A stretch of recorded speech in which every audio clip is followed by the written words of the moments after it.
講下你第一次 claim 嘅感覺。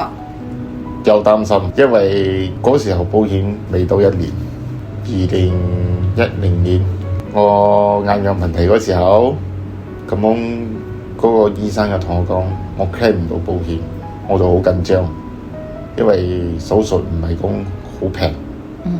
之後我就聯絡你啦，你幫我去搞啦。之後就 claim 到咗，我好開心咯。